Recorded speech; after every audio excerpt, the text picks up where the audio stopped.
Olá pessoal, bem-vindos ao meu canal. Meu nome é Ado Oliveira e nessa nossa aula de hoje a gente vai tratar do tema estrutura de interconexão. Essa nossa aula é relativa à disciplina de arquitetura de computadores e ao final dela espero que vocês tenham compreendido aí os conceitos básicos relativos a esse tema, tá certo? Se vocês gostarem do vídeo, no final dá um like, tá? E se inscreve no canal. Bora lá! Bom, quando a gente fala de estrutura de interconexão, a gente está falando do componente responsável por interligar todos os nossos módulos do sistema. Quando eu falo de módulos do sistema, eu estou falando aqui de CPU, memória e dispositivo de entrada e saída, tá certo?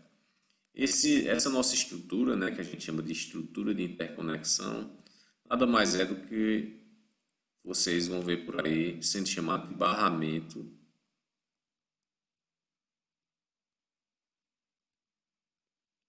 de sistema, tá certo? Esse nosso barramento de sistema, ele é um conjunto de linhas, né? No final das contas, são um conjunto de fios, tá? Em que, por meio desse conjunto de fios, né, os nossos componentes do nosso sistema computacional, eles conseguem se comunicar e trocar informações, tá? Esse nosso barramento de sistema, né, ele é composto, né, por três categorias de linhas aqui. Se vocês olharem a nossa figura, né, vocês vão ver que tem linhas de dados, linhas de endereço e linhas de controle, tá? Essas nossas linhas, elas formam lá o nosso barramento de sistema. Por exemplo, nosso conjunto de linhas de dados, né, é o que a gente chama de barramento de dados, tá? Barramento de dados, né? Nosso conjunto de linhas de endereço é o que a gente chama de barramento de endereço, tá? E nosso conjunto de linhas de controle é o que a gente chama de barramento de controle, tá? Bom, Helder, para que serve cada uma dessas, cada um desses barramentos, né, que você está mencionando aí? Bora lá. Antes de tudo, verifiquem aí na figura que todos esses barramentos eles são compartilhados entre os componentes do nosso sistema computacional. Então você vai perceber aqui, por exemplo, que a CPU ela compartilha o barramento de dados aqui com memória e dispositivo de entrada e saída. A CPU compartilha barramento de endereço, né, com memória e dispositivo de entrada e saída. A CPU compartilha o barramento de controle, né, com memória e dispositivo de entrada e saída. Então, todos esses barramentos são compartilhados entre todos os dispositivos, tá? Isso aqui que a gente está apresentando na figura é uma maneira simplificada de conexão entre os elementos, né, do nosso sistema computacional, tá certo? Existem formas mais rebuscadas da gente conectar todos esses nossos componentes, mas ele não é tema dessa nossa aula de agora, tá bom? Então pensa aqui num sistema aqui, né, bem simples, né, em que nesse sistema, né, todos os componentes eles compartilham, né, esse nosso barramento de sistema, tá certo? Eles compartilham, né, as linhas de controle, linhas de dados e linhas de endereço, beleza? Então bora lá. Primeira coisa que vocês devem observar, né, é que quando, né, por exemplo, um desses componentes ele coloca alguma informação, né, nesse nosso barramento de sistema, tá? Essa informação ela vai ser, vamos pensar assim, visualizada por todos os outros módulos, né? Nessa nossa figura aqui a gente está vendo que se a CPU, por exemplo, ela utilizar barramento de dados aqui, né, todos os nossos dispositivos, né, eles vão, né, vamos dizer assim, ver o que é que está sendo colocado, né, nesse nosso barramento de dados, tá? Pensa comigo, para que serve o barramento de dados? Bora lá. Imagina aí que a CPU tem um determinado dado em um registrador, né, aqui, tá? Essa caixinha aqui pintada em azul, né? Imagine que seja um dos registradores lá da nossa CPU e a gente tem uma determinada informação, né, que a gente está querendo, vamos dizer assim, escrever né, em um determinado endereço de memória, por exemplo, tá? A gente está querendo escrever aqui em um determinado endereço de memória. Eu estou botando essa caixinha azul aqui sem nada, tá? Imagina que isso aqui é um endereço de memória, né? Isso aqui é um determinado registrador com um dado aqui que está pintado de azul. Tá? O que é que vai acontecer? Bom, para que esse dado ele chegue até a nossa memória principal, tá? Ele deve trafegar aqui pelo nosso barramento de dados, tá? Então, é a partir do barramento de dados, tá, que aquela informação ela vai trafegar para chegar lá naquele nosso endereço de memória. Beleza? Helder, se eu quisesse escrever esse dado em um dispositivo de entrada e saída, poderia? Poderia, tá certo? Então, se você quisesse, por exemplo, escrever aqui esse dado em um determinado endereço do nosso dispositivo de entrada e saída, a gente, né, pode escrever, tá bom? E esse dado vai passar também pelo nosso barramento de dados. Ok? Uma coisa que vocês devem lembrar é que nosso dispositivo de entrada e saída, tá? Mais especificamente ali o nosso controlador do dispositivo de entrada e saída, ele possui aquele nosso buffer, né? Que é uma área de armazenamento temporário, tá bom? Nessa nossa caixinha aqui, ele está mostrando aqui simplesmente como sendo um dispositivo de entrada e saída, ao qual a gente está querendo escrever algum dado, mas lembra que a gente tem, né, o nosso controlador aqui, né, atrelado a esse nosso dispositivo de entrada e saída. Então a gente pode, né, acessar, né, qualquer informação que esteja lá naquele nosso buffer, né, inclusive escrever nele, tá bom? Então, a CPU ela pode escrever um dado lá naquele nosso buffer do dispositivo, e é por isso que a gente consegue, né, escrever um dado aqui no dispositivo de entrada e saída propriamente dito. Tá certo? Então, essa informação, né, que a gente está querendo escrever, ela pode ser colocada em qualquer um desses dispositivos que compartilham o nosso barramento de dados. Tranquilo? Então, é por meio do nosso barramento de dados que essa informação, né, ela vai trafegar. Tá? Esses dados, pessoal, eles podem trafegar não só da CPU para esses nossos dispositivos. Por exemplo, eu posso, né, ter aqui, né, um dado que trafegue aqui entre um dispositivo de entrada e saída e a memória principal, por exemplo. Vocês lembram lá, né, da nossa aula passada que a gente falou de DMA, né?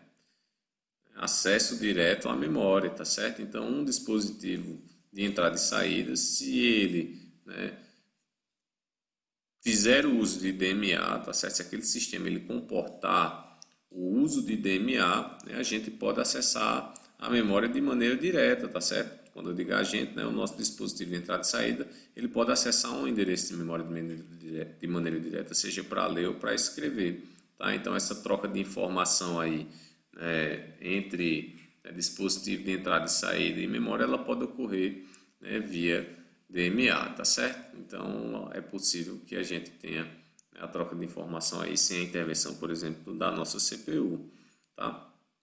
Então, o que vocês devem observar aqui também, né, no nosso barramento de dados é que a quantidade de informação que a gente pode trafegar por vez aqui, né, ela vai ser limitada à quantidade de linhas que a gente tem lá no nosso barramento, tá? A gente tem uma determinada quantidade de linhas, tá? Suponho que a gente tem aí 32 linhas, né?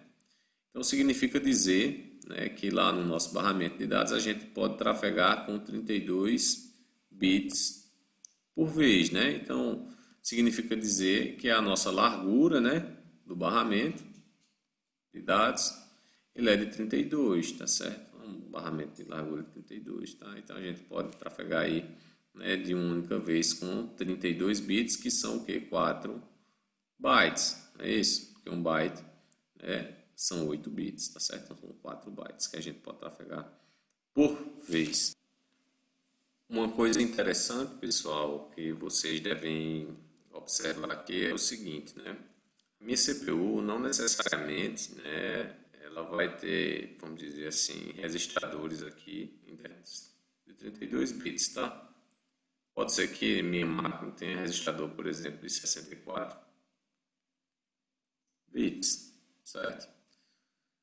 Bom, se meu barramento de dados né, ele possui aí 32 linhas, né, de largura, tá? Ou seja, pode trafegar 32 bits e meus registradores são de 64 bits, certo? Significa dizer aí, né, que para que eu consiga escrever, por exemplo, essa minha informação na memória principal, tá? Eu terei que fazer, né, duas escritas, tá bom? Eu tenho que ir lá na minha memória duas vezes, tá? Porque eu só posso trafegar, né, 32 bits de informação por vez. Como, né, minha informação ela possui 64 bits, né, eu terei que ir lá na minha memória duas vezes, tá certo? Para escrever os 64 bytes, né? Não tem como eu carregar 20 litros de água, né, tendo um balde de 10 litros, tá? Eu tenho que fazer duas viagens para carregar aqueles nossos 20 litros de água, tá bom? Então, da mesma forma aqui, né, a nossa memória, né, ela precisa aí, vamos dizer, ser acessada duas vezes para que a gente consiga escrever aquele dado. E se a gente quisesse ler um dado, por exemplo, de 64 bits lá da nossa memória principal para a nossa CPU, logicamente a gente teria que acessar a memória duas vezes, né? A gente precisaria aí de dois ciclos de memória, tá bom? Então, a largura aí do nosso barramento, né, ela vai influenciar nesse sentido, ok? Eu vou limpar aqui a tela, tá? Para que a gente, né, fale agora sobre, né, o nosso barramento de endereço, tá bom? Então, bora lá.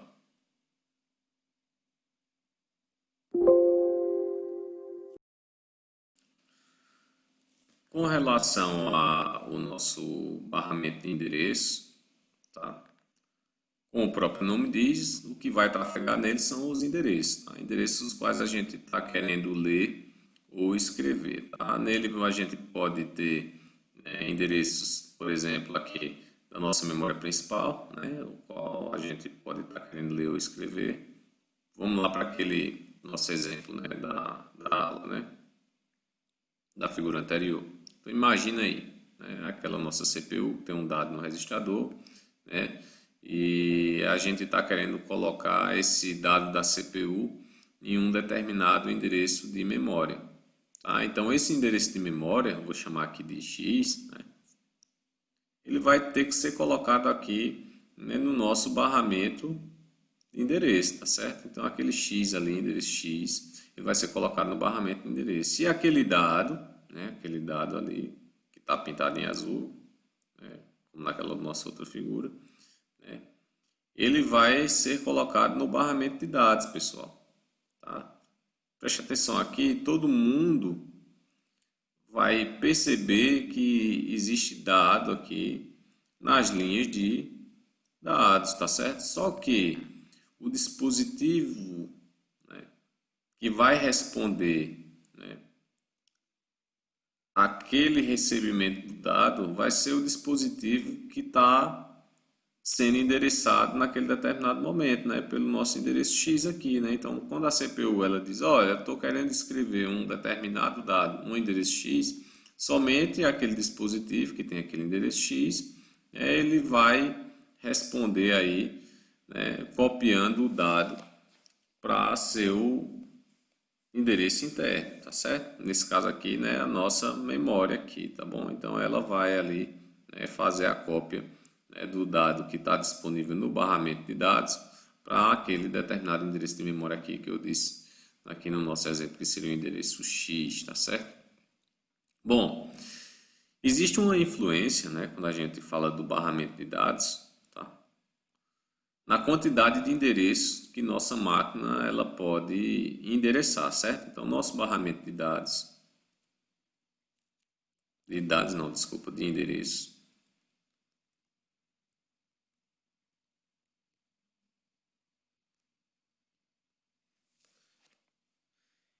nosso barramento de endereços, né, ele vai ter uma influência, né, a largura daquele nosso barramento de endereços, ele vai ter uma influência, né, na quantidade de endereços que nosso sistema computacional pode acessar, certo? A quantidade de endereços de memória. Como assim, né? Imagina aí que eu tenho 32 bits, né, nesse meu barramento de endereço, certo? Imagine aí quantos endereços a gente pode acessar com 32 bits. Bom, se cada bit, né, ele pode ser 0 ou 1, eu tenho aí, né, vamos pensar, né, assim, vamos pensar, 32 bits de dados. Suponha que aqui a gente tem 32 bits de dados. Então aqui tem duas possibilidades, né? Ou 0 ou 1, né? Aqui duas possibilidades, aqui duas possibilidades, né? Então são 2 elevado a 32 possibilidades de endereço, né? É isso? Então 2 elevado a 32 possibilidades de endereço de memória que a gente pode acessar. Quando eu digo endereço de memória, pessoal, pode ser um endereço da memória principal ou um endereço de um dispositivo de entrada e saída. Está incluso, tá certo? São 2 elevado a 32 possibilidades de endereço. Isso está incluindo endereço de memória principal e endereços de dispositivo de entrada e saída, né? Não importa, né? A quantidade de endereço que pode ser acessada aí são 2 elevado a 32 endereços, tá? 2 elevado a 32 endereços que podem ser acessados, tá certo? Então, quando uma máquina, né, ela possui um barramento de endereço de 32 bits, significa dizer que no máximo eu posso endereçar aí 4 gigabytes de memória principal, né? Vocês já viram isso aí, né, na hora que vocês instalam o Windows de vocês 32 bits, tá? Vocês vão lá, vocês escolhem aí uma instalação de 32 bits, tá? Vocês no máximo podem ter aí no seu sistema computacional 4 gigabytes de memória endereçável, tá certo? Isso inclui ainda os dispositivos de entrada e saída, tá? Mas seu sistema vai reconhecer aí, né, uma memória aí de no máximo 4 gigabytes. Aí você pode me perguntar, mas Helder, bom, imagina que eu tenho uma máquina aí de 64 bits, né? E com essa máquina de 64 bits eu consigo acessar muito mais do que 4 gigabytes de memória. Quer dizer que se eu instalar um Windows 32 bits nessa minha máquina de 64, né, eu não vou poder utilizar aquele meu barramento de endereço relativo àquela minha máquina daquela arquitetura de 64 bits. Pois é, né? Você não, você vai ter aquele dispositivo, né? Aquele meio físico ali, ele está disponível na sua máquina, só que quando você instala um Windows de 32 na sua máquina de 64, né? O que acontece é que o seu processador ele vai funcionar como sendo um processador de 32 bits, tá certo? Que o que acontece, né, é que mesmo que sua máquina seja 64 bits, tá? Ela tem uma arquitetura aí que a gente chama de x64, tá? Ela vai funcionar como sendo uma máquina de 32 bits, que é o que a gente chama de arquitetura x86, tá bom? O conjunto de instruções, né, x86, ele é um subconjunto aí, né, do conjunto de instruções x64. E o que é que acontece quando você instala, né, um sistema operacional aqui, né, de 32 na tua máquina? O que vai acontecer é que ela vai funcionar, né, vamos pensar assim, como sendo uma máquina de 32 bits. Ela vai considerar que teus registradores têm 32 bits, vai considerar que teus endereços têm 32 bits, né, e a partir do momento que ela considera que tu tem endereços, né, de 32 bits, né, significa dizer o quê? Que o máximo que tu consegue endereçar vai ser 2 elevado a 32 endereços, tá certo? Fisicamente, né, em termos de componente, tua máquina tem mais, mas como tu tá aí considerando, né, a partir do momento que tu instala teu sistema operacional 32 bits, né, tua máquina ela vai considerar registradores internos de 32, né, com uma quantidade de bits para endereço como sendo 32 bits. Então é por isso que a gente, quando instala um sistema operacional 32 bits, a gente só consegue endereçar no máximo 4 gigabytes, né, de memória principal. tá certo? Então, se tu tiver 16 GB na tua máquina, tu só vai conseguir utilizar, né, 4 gigabytes dela, tá certo? Esse é um ponto, né, que é interessante na hora que a gente discute esse assunto. Tá ok? Sacaram aí a ideia, pessoal? Então, lembrar, né, as linhas de endereço, né, a largura, né, do meu barramento de endereço vai influenciar na quantidade de endereços que eu consigo acessar, sejam esses endereços de memória, né, ou endereços de dispositivo de entrada e saída, tá certo? Então, o conjunto de todos os endereços, ou seja, de memória e de dispositivo de entrada e saída, né, total que a gente consegue acessar vai ser 2 elevado a 32 endereços, tá? Uma coisa que é importante de falar aqui, né, é que apesar desses dispositivos eles aparecerem aqui como, né, tendo seus próprios endereços, né, de memória aqui, tá? É muito comum, né, a gente encontrar no sistema computacional uma coisa que a gente chama de que é dispositivos, né, mapeados em memória principal, tá? Então, o que é que vai acontecer aí quando a gente tem os endereços desses dispositivos aí mapeados em memória principal, né? Em vez da CPU, né, utilizar instruções específicas para escrever nesses dispositivos de entrada e saída, tá? Em vez de a gente utilizar instruções específicas para escritas em dispositivo de entrada e saída, né, a gente vai utilizar uma escrita normal para um endereço de memória, tá? Então imagina aí, né, que eu tenho aqui a minha memória, né, a memória principal que está desenhada ali, né, aquele nosso, aquele nosso quadradinho aqui, né, nesse quadradinho não, nesse nosso retângulozinho aqui, tá? Então, imagina que eu tenho minha memória principal, então vai ter uma região dessa minha memória principal, né, que quando a minha CPU ela deseja escrever algo em um determinado, né, esse algo está aqui, sai, certo? Se a gente deseja escrever esse algo em um determinado dispositivo de entrada e saída, né? Meu dispositivo de entrada e saída aqui, ao invés da CPU ter uma instrução específica para escrever aquilo naquele dispositivo ali, tá? Ela simplesmente escreve esse dado com uma instrução normal de escrita na memória principal, tá? Sendo que esse endereço de memória principal aqui, ele vai se referir a um endereço do meu dispositivo de entrada e saída. Então é a mesma coisa que ele está escrevendo aqui, tá certo?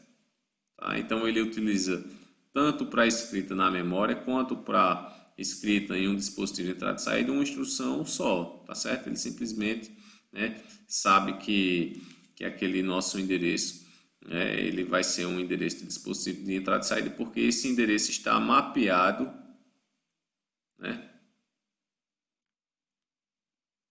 para um dispositivo de entrada e saída, tá certo? Essa área aqui ela está mapeada como sendo, né, um endereço de um dispositivo de entrada e saída. Então a gente vai ter uma CPU que ela utiliza um conjunto de instruções e aquele conjunto de instruções pré-escritas em endereços ele é único, né, tanto para a memória principal quanto para dispositivo de entrada e saída. E a outra abordagem é o cara ter uma instrução específica, né, para escrever na memória principal, uma instrução específica para escrever em um dispositivo de entrada e saída, né? É quando a gente não tem, né, os nossos dispositivos mapeados na memória principal, tá certo?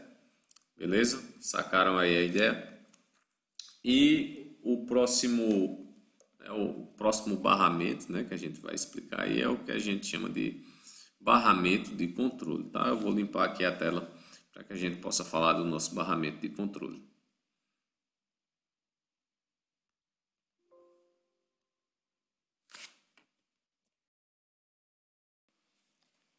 Bom, quando a gente está falando de barramento de controle, pessoal, essas nossas linhas de controle elas vão ser utilizadas aí para controlar o acesso e a utilização das nossas linhas de dados e de endereço, tá? Então, basicamente, né, o que essas nossas linhas permitem, né, são, por exemplo, controles para escrita na memória, leitura de memória, escrita em um determinado dispositivo de entrada e saída, né? Ou leitura de um determinado dado, né, de um dispositivo de entrada e saída, tá certo? Confirmação de transferência de dados, né, concessão de barramento, requisição de barramento. O que é isso? De concessão de barramento e requisição de barramento. A gente vai ver, né, um pouco mais à frente que para que esses nossos dispositivos, né, seja ele aqui um dispositivo de entrada e saída, né, ou qualquer outro dispositivo aqui, para que eles consigam, né, vamos dizer assim, escrever, né, em um outro dispositivo, ele precisa solicitar, né, no geral, tá? Ele precisa solicitar aí, né, um controle, né? Quando eu digo controle, é solicitar o uso do barramento, tá certo? Ele tem que requisitar. Então é por isso que existe aí, né, dentro dessas minhas linhas de controle, né, fios, né, vamos pensar assim, para requisição do barramento, né, concessão do barramento, tá certo? Entre outras coisas aí como requisição de interrupção, confirmação de interrupção, né? Uma linha relativa a um sinal de relógio, né? Um sinal de clock, tá bom? Então, todos esses controles, né, eles vão estar disponíveis aí no nosso barramento de controle, tá certo? O nosso barramento de controle, né, ele vai conter todas essas linhas de controle. Então, vamos voltar lá para aquele exemplo, né, que a gente iniciou a aula. Imagina aí que a nossa CPU, né, ela vai estar, né, com um determinado dado aqui. A gente está querendo escrever esse dado em um determinado endereço de memória aqui. Tá? Esse endereço, conforme eu tinha mostrado para vocês, é um endereço qualquer aqui, endereço X, né? Então, o que é que a nossa CPU vai fazer, pessoal? Coloca o dado no nosso barramento de dados, né? Então, esse dado ele fica aqui, né, disponível no barramento de dados, tá? Nossa CPU vai colocar um endereço, né, no nosso barramento de endereço, que é justamente esse nosso endereço X, né? E depois disso ela vai realizar uma operação aqui de escrita, né? Um write aqui, pessoal. Vai realizar uma operação de escrita, ou seja, aqui, né, no meu barramento de controle, né, vai ser realizada aqui uma operação de escrita. Então, essa operação de escrita, junto com o dado e com o endereço, né, vai fazer com que aquele dado ele seja escrito naquele meu endereço de memória principal, tá certo? Então, né, a gente vai utilizar, né, essas linhas de controle para realizar operações como essa, né, ou operações de leitura, ou qualquer uma daquelas outras operações que eu mencionei para vocês há alguns segundos atrás, tá certo? Então, se isso aqui, pessoal, por exemplo, não fosse uma operação de escrita, fosse uma operação de leitura, tá? Essa operação de leitura, né, ela iria fazer o quê? Ler esse endereço X, né, de memória principal, o componente aqui de memória, né, que possui esse endereço X responderia com o dado aqui no barramento de dados, tá? Certo? O barramento de dados, né? E esse dado iria, né, entrar na nossa CPU, porque aquilo ali foi uma operação de leitura, tá bom? Ele iria entrar em um registrador aí interno, né, da nossa CPU. Sacaram a ideia aí, pessoal? Fácil, né? O funcionamento aí do sistema computacional é bem simples, tá bom? Se vocês pegarem o livro do Stalin, tá? Vocês vão ver uma parte lá na qual ele fala sobre hierarquia de barramento, tá bom? Um sistema computacional moderno, mais complexo, né? Esses dispositivos de entrada e saída, eles não ficam competindo barramento aí, né, com dispositivos mais rápidos, tá certo? Então eles hierarquizam o nosso barramento, né, para que esses dispositivos, por exemplo, eles possam competir somente entre si, né, para se obter o controle do barramento, porque geralmente eles são mais lentos, né, do que alguns outros dispositivos, tá? Então a CPU ela pode ter barramento, né, mais rápido para se comunicar com o dispositivo mais rápido, entendeu? Então Assim a gente pode criar uma hierarquia de barramento, fazendo com que os componentes eles disputem, né, os barramentos entre dispositivos de uma mesma categoria, por exemplo.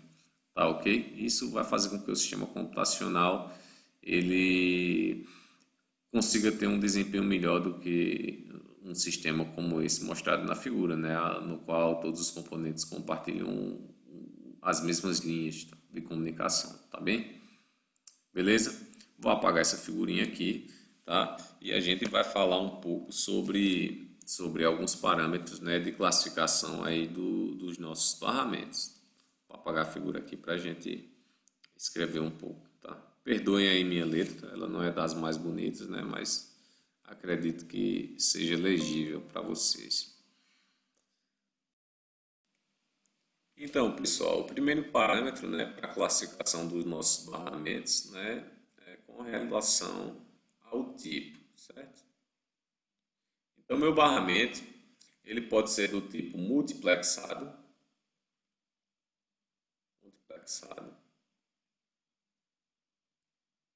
ou pode ser dedicado, certo? Multiplexado ou dedicado. O que é barramento multiplexado? Imagina aí, né, que no meu barramento podem trafegar, né, dados e endereços em um determinado conjunto de linhas, tá? Então, esse meu conjunto de linhas, né, ele pode prover o tráfego de dados e endereços, tá certo? Bom, não ao mesmo tempo, tá bom? Ou está trafegando dados em um determinado período de tempo, ou está trafegando endereços, tá? Como é que isso iria funcionar, né? Como é que isso funciona na prática, né? Então, o que vai acontecer é o seguinte: existe uma linha de controle que vai informar, né, que está chegando um determinado endereço naquele barramento, tá certo? E os dispositivos, todos eles copiam aquele endereço, tá, do barramento de endereço para si, ok? Então existe um sinal de controle que chega no dispositivo dizendo que aquele endereço, né, aquela informação é um endereço. E aqueles dispositivos, eles copiam aquele endereço para um registrador interno, ok? E a partir do momento que eles copiam aquele endereço para um registrador interno, ao passar uma determinada quantidade de tempo, tá?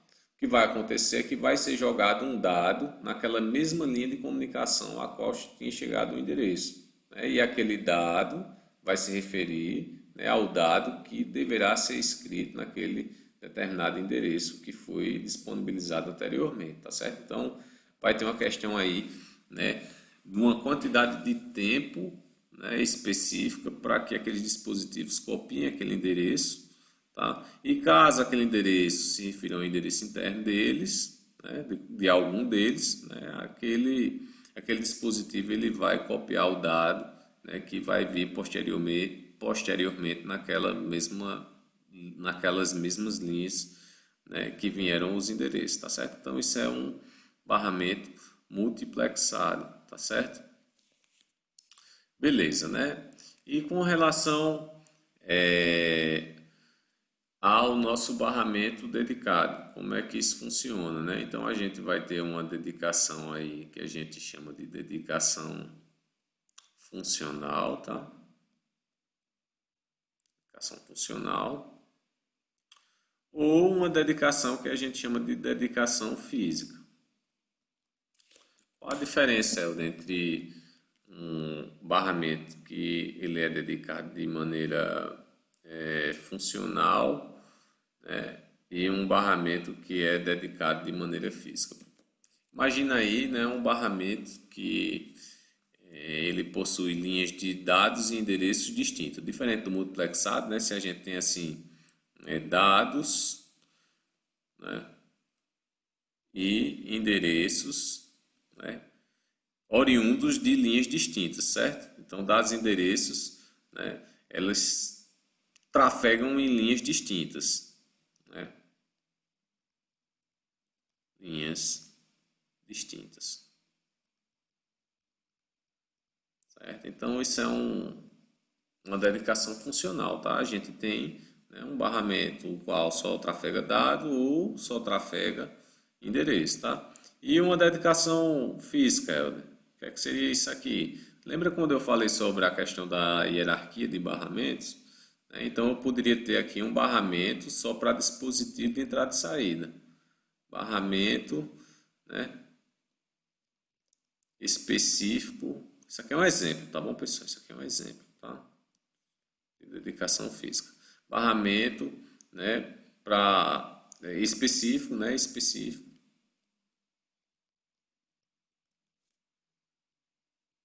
para dispositivo, né, de entrada e saída. Isso aqui é uma dedicação aqui física, tá certo? E qual a vantagem e desvantagem aí, né, desses tipos, né, de barramento? Então, por exemplo, no multiplexado a gente tem aqui menor custo, né? Quando a gente fala menor custo, né? Opa, custo. Né? Apaga aqui. Quando a gente tem aqui menor custo, eu estou falando o termo de custo de fio, né? A gente vai ter aí menos linhas, né? Para ser colocada aí na nossa placa, tá certo?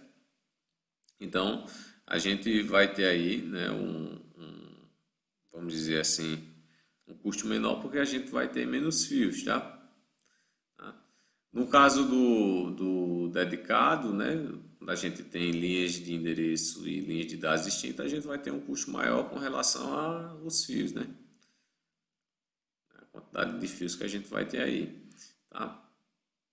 Com relação à complexidade, pessoal, no multiplexado aqui a gente vai ter um circuito extra, né, para tratar, né, essa questão do funcionamento do barramento, no sentido de que ele vai trabalhar em determinado momento com barramento de dados e em determinado momento do tempo com barramento de endereço. Então, assim, a gente vai ter que ter circuito adicional aí, né, nesses nossos, né, dispositivos de entrada e saída, né, para que eles possuam aí, né, essa distinção de quando o barramento está funcionando como um barramento de dados, quando o barramento está funcionando como barramento de endereço. Então a gente vai ter um circuito mais complexo aí, né, nesse sentido, tá? Outro problema, né, que a gente tem aqui no multiplexado, né, é que assim a gente tem uma possibilidade de desempenho reduzido, né, já que somente dados trafegam em determinado momento do tempo e somente endereço trafega em determinado momento do tempo naquele conjunto de fios, tá bom? Certo? Com relação à dedicação física também a gente tem um maior custo assim em termos de fio também, né? Porque a gente vai estar aumentando a quantidade de fios ali do nosso barramento, tá certo? Bom, uma vantagem, né, da dedicação funcional ou dedicação física também, né, é que a gente vai ter um melhor desempenho, né, do nosso sistema, tá certo? Então, como os componentes eles competem entre si, né, basicamente, né, por exemplo, aqui como no exemplo da nossa dedicação física, né, em que a gente tem um barramento específico para dispositivo de entrada e saída, né? Esses dispositivos eles vão competir somente entre si, né? Para ter acesso ao barramento lá de dispositivo de entrada e saída, tá certo? Com relação à dedicação funcional, né? A vantagem é que se a gente tiver linhas de dados e endereço específico, né? Vai acontecer que o nosso barramento ele pode, né, de dados pode trafegar dados enquanto endereços passam no barramento de endereço, né? Nada impede, tá bom? Já que são linhas distintas, ok? Outra característica, né, aí, dos nossos barramentos, né, um parâmetro, vamos dizer assim, para classificação é com relação, né, ao método de arbitração, método de arbitração.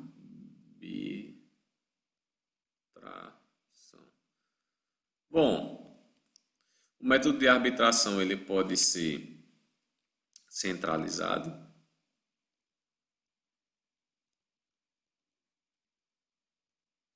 ou descentralizado, certo?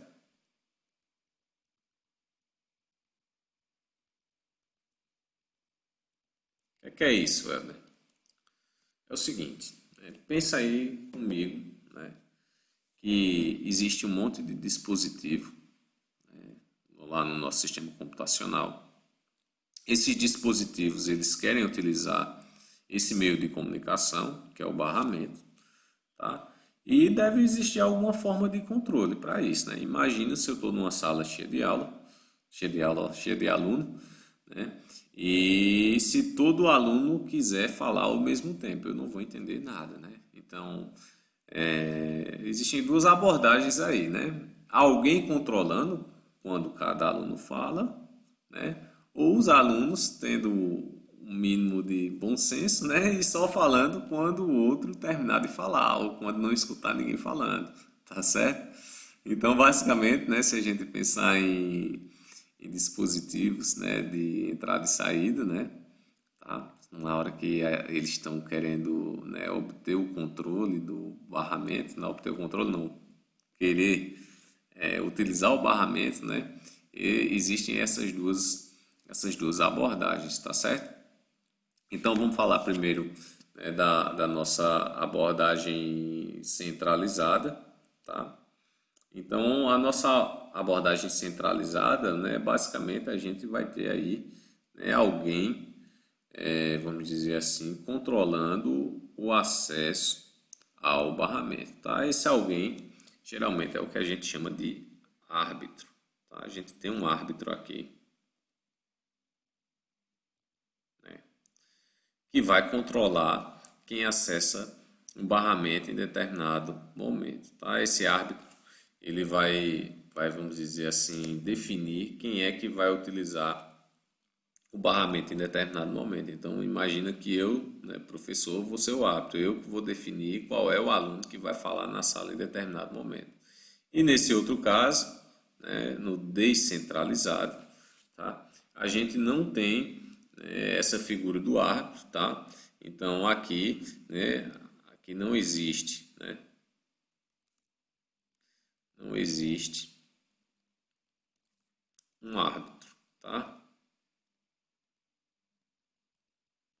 Aqui é a questão, né, dos alunos só falarem quando não estiver ninguém falando, né, na sala de aula, tá certo? Né? O canal, né, é o ar, né? Então se ele escuta, né, vê se tem alguém falando, se não tiver ele fala, tá bom? Né? Então não existe ninguém para, vamos dizer assim, conceder o meio a ele. Não existe um árbitro, né, para dizer, olha, né, você agora vai poder utilizar o barramento. Aí ele escuta se tem alguém falando, caso não tenha, né, ele utiliza aquele meio, tá bom? Aqui, pessoal, eu recortei e colei uma figura do livro do Tannenbaum para mostrar para vocês um exemplo de método de arbitração centralizado, tá? Na verdade, são dois exemplos, tá? São duas figuras distintas, né? A e B, né? O qual, nesses métodos de arbitração centralizada, essas duas figuras, né, elas utilizam um esquema que a gente chama de daisy chain, tá? Deixa eu escrever aqui, daisy chain, tá?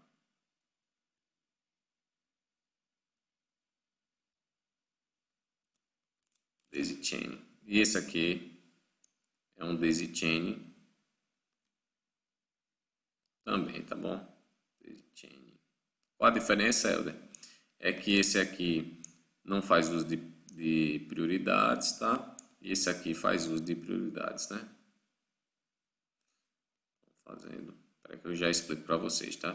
Fazendo uso de prioridades.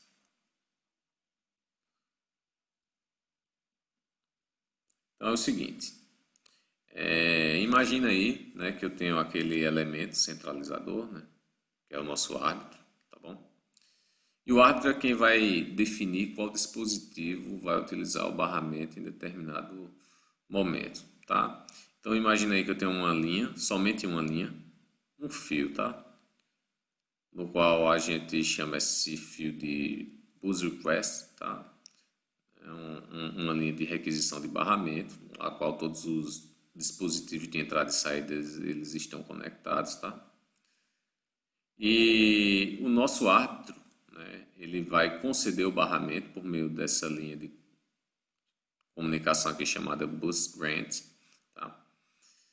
E esse bus grant basicamente ele é passado, né, por todos esses meios dispositivos de entrada e saída como se fosse uma corrente, tá? É um encadeamento, né, entre esses dispositivos. Daí vem esse nome, né, daisy chaining, tá? Chain é corrente, tá bom em inglês, né? Encadeamento, tá? Então o que é que vai acontecer? Imagina aí, né, que eu tenho dispositivos, né, os quais eles podem fazer requisições nessa linha aqui, né, nesse bus request, e a concessão vai ser através, né, desse meu bus grant, tá?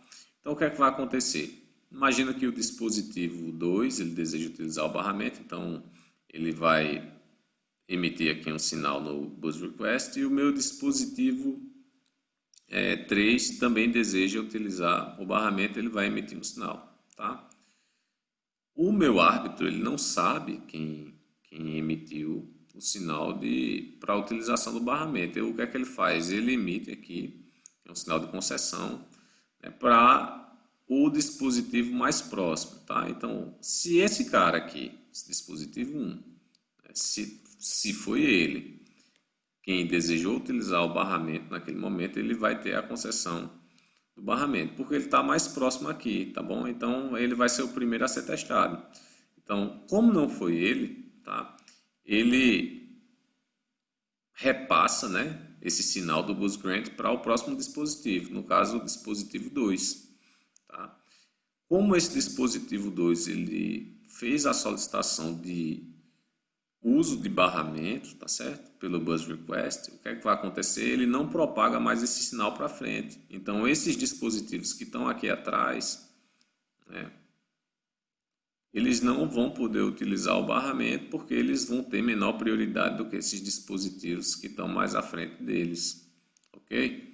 Então, o que acontece é que nesse esquema de daisy chaining, tá, os dispositivos que estão mais à frente, né, eles possuem maior prioridade no, vamos dizer assim, no uso do barramento, tá? Então, aqui, né, nesse caso, o dispositivo 2 ele não propaga o sinal do bus grant para frente porque ele desejou utilizar o barramento, então o 3 aqui fica, né, sem utilizar aquele meio, tá certo? Sem utilizar o barramento, tá? Beleza, né, vamos fazer outro esquema. Imagine que o meu módulo de entrada e saída aqui, o 2, ele colocou aqui um sinal no bus request, tá? Eu estou botando aqui esse 1 é como se fosse levantando um sinal, tá bom? Um bit aí. Tá? Colocando um sinal aqui no meu bus request, ele está querendo utilizar o barramento. Tá? Imagina agora que um pouco depois do dispositivo 2, tá? O dispositivo 1 também deseja utilizar o barramento. E nesse momento aqui, né, supondo que os dois, né, desejem utilizar o barramento, tá? O árbitro ele vai emitir o sinal de concessão. Apesar do dispositivo 1 ele ter emitido esse sinal um pouquinho depois do que o dispositivo 2, tá? Como ele está mais próximo aqui do árbitro, o que vai acontecer é que quando esse sinal de concessão passar pelo 1, como ele havia solicitado o uso, né, do barramento, tá? Ele não propaga para frente esse sinal de grant, ou seja, é ele quem vai utilizar o barramento naquela rodada, né? Visto que ele está mais próximo do árbitro e o sinal do grant ele passa primeiro nesse meu dispositivo de entrada e saída de número 1, tá ok? Então, nesse sentido, né, o que vai acontecer aqui, né, é que esse esquema ele vai penalizar, né, os dispositivos que estão alocados mais para o final da cadeia, tá certo? Pensando nisso, né, foi, foi desenvolvido esse novo esquema aqui, no qual a gente tem um nível 1 e nível 2, né, da nossa requisição, né, do Buzz Request, tá? E a gente também tem nível 1 e nível 2 para o Grant, tá? O que é que vai acontecer? Bom, se você olhar aqui nesse nosso esquema, né, o dispositivo 1, né, o 2 e o 4, eles estão conectados aqui, ó, no Bus Grant Level 1. Imagina que esse Level 1 seja o nível aí, né, vamos dizer, de maior prioridade, tá? O de nível 2 a gente tem o dispositivo 3 aqui, né, conectado, e o dispositivo 5, tá bom? O que é que vai acontecer? Bora lá, imagina que o dispositivo 3, tá, ele deseja utilizar o barramento. E o meu dispositivo 4, que ele está mais para trás na fila, né, ele está atrás do 3, tá bom? Ele também deseja utilizar o barramento. Bom, se você olhar a questão de prioridade aqui, eu disse a vocês que o nível 1 tem maior prioridade. Então, o 4, né, vai ser o dispositivo que deverá receber a concessão do barramento naquela rodada. Por quê? Porque ele tem maior prioridade. Ele está aqui, né, solicitando o barramento no Request Level 1, certo? Então, o que é que vai acontecer aqui com o meu árbitro? Ele vai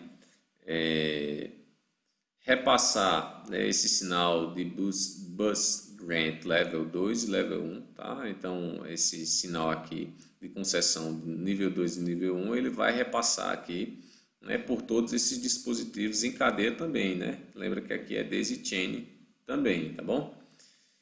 E ao chegar aqui nesse nosso dispositivo aqui de número 4, tá? Como ele tem maior prioridade, né, do que aquele meu outro dispositivo aqui que está pendurado no nível 2, tá? O dispositivo 4, né, ele vai ter a concessão do barramento, né? Basicamente, o que o árbitro vai fazer é o seguinte, né? Ele vai primeiro, né, verificar se existe alguém, né,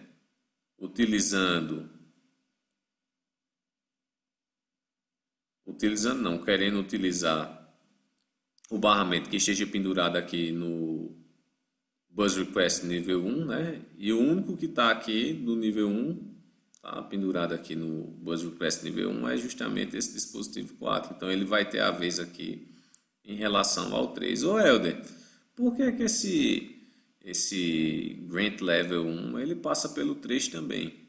Tá? Isso é só por fins de simplicidade na hora que os caras produzem, né, vamos dizer assim, a nossa placa, né? Para que o cara não tenha uma placa, imagina uma placa-mãe, né?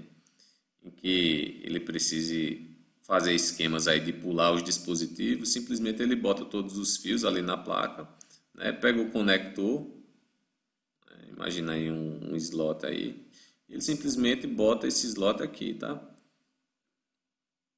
Nesse conjunto de fios. Logicamente, né? Alguns dos componentes aí, né, que estão pendurados aqui no nível 2, por exemplo, eles não vão utilizar, né, o Bus Grant do nível 1, tá? Que é justamente esse caso aqui, né? Esses componentes, esse componente 3, por exemplo, né, ele não está pendurado aqui no nível 1, tá? Ele não está pendurado aqui no Push Request Level 1, só que esse fio do Grant, né, do nível 1, ele passa por ele só por fins de simplicidade, tá? Para o fabricante não precisar, né, vamos dizer assim, utilizar um conjunto, né, de esquema diferente para atender, né, os dispositivos de maneira distinta, tá? Então ele simplesmente ele passa o fio ali, né, na placa, e os componentes que devem se conectar, aqueles fios eles são conectados, e os que não devem se conectar, eles simplesmente, né, ignoram aquele fio, tá certo? Então, basicamente é isso que acontece, tá? Então, o nosso árbitro ele vai primeiro verificar se existe alguém no nível 1 desejando utilizar o barramento, e caso não tenha, aí ele verifica se existe alguém do nível 2 querendo utilizar o nosso barramento, tá certo? Então, é por isso que o dispositivo 4, né, apesar dele estar aqui, né, na cadeia, na parte de trás, com relação ao 3, ele vai ter a prioridade, ok? Então, sacaram a ideia? Isso aqui é um esquema, né, de arbitração centralizado utilizando daisy chain, tá? Vou mudar aqui a figura, né? Vou limpar a tela e mudar a figura para que vocês vejam o outro esquema. O esquema de arbitração descentralizado.